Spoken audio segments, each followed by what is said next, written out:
एक तेरा एक मेरा, दो तेरा दो मेरा. नाही नाही, मी तुम्हाला काही देत नाहीये. तर सध्या सगळ्या पक्षांची ज्या जागा वाटपावर चर्चा सुरू आहे त्याच्याबद्दल बोलते. आणि आता झालंय असं की जागा आहेत आणि इच्छुक नेते अनेक अशी परिस्थिती आहे.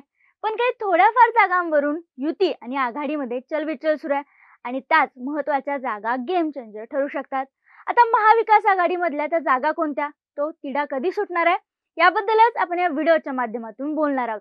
नमस्कार, मी संजना, तुम्ही पाहताय टीओडी मराठी.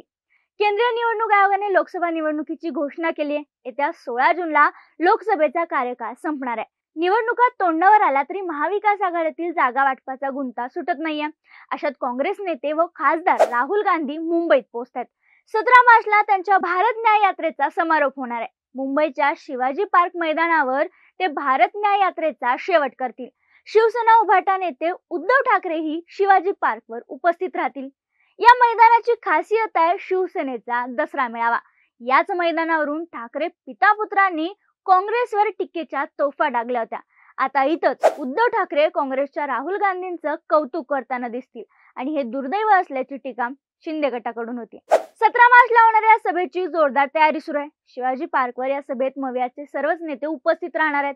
मात्र हे सर्व घडत असताना जागा वाटपाचा तिढा अजूनही कायम आहे. मवियातील ठाकरे गट, शरद पवार गट आणि काँग्रेसमध्ये जागांवर अद्याप एकमत झालेलं नाहीये. सत्ताधारी भाजपनं राज्यातील 20 जागांवर आपले उमेदवार जाहीर केलेत.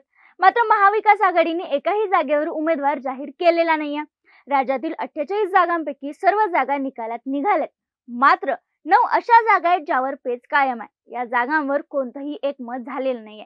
त्यामुळे जागा वाटपाचा फॉर्म्युलाही जाहीर केला जात नाहीये. मवियाच्या जागा वाटपात 9 जागांचा मुद्दा अडकलाय. त्या कोणत्या, तर या वादग्रस्त जागांमध्ये कोल्हापूर, सांगली, मुंबई उत्तर पश्चिम, रामटेक, वर्धा, भिवंडी, यवतमाळ, वाशिम आणि गोंदिया भंडारा यांचा समावेश आहे. मविया नेत्यांच्या हवाल्यानं ही माहिती देण्यात आली आहे. महाविकास आघाडीमध्ये जागा वाटपाचा फॉर्म्युला जवळपास निश्चित झालाय. तो 20 + 18 + 10 असा असेल. पैकी 20 जागा काँग्रेसला, 18 जागा शिवसेना उभाटा आणि उर्वरित 10 जागा शरद पवारांच्या नेतृत्वाखालील राष्ट्रवादी काँग्रेसला मिळतील अशी चर्चा.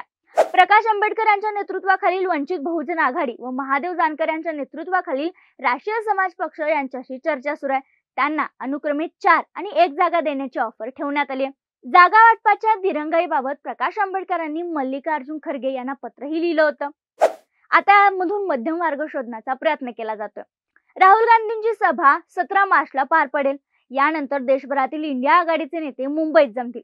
इंडिया आघाडीच्या बैठकीत देशभरातील जागा वाटपासंबंधीचं सूत्र निश्चित होईल. सोबतच महाविकास आघाडीचे जागा वाटपही निश्चित केलं जाणार आहे. शरद पवार, उद्धव ठाकरे या बैठकीत सामील होतील.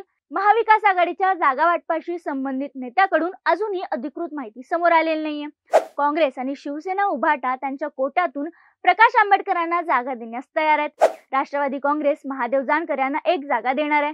पवारांनी त्यांना माढा लोकसभेची जागा दिली जाईल असं सांगितलंय. याशिवाय राहुल गांधींच्या मुंबईतील सभेनंतर महाविकास आघाडीच्या जागा वाटपाची घोषणा होण्याची शक्यता आहे. आता बघा, या जागांवर लवकरात लवकर तिढा सुटणं गरजेचं आहे. कारण या सगळ्या जागा महत्वाच्या आणि गेम चेंजर ठरणार आहेत. त्यामुळे या ठिकाणाचा जो गुंता आहे तो मविया कसा सोडवेल, जागा वाटपामध्ये वंचित आणि रासप या पक्षांना हव्या इतक्या जागा मिळतील का, हे सगळं पाहणं महत्वाचं आहे. दरम्यान यावर तुमचं मत काय, आम्हाला कमेंटमध्ये नक्की सांगा. चॅनलला तुम्ही अजून सबस्क्राईब केलं नसेल तर नक्की करा आणि हा व्हिडिओ लाईक आणि शेअर करायला विसरू नका.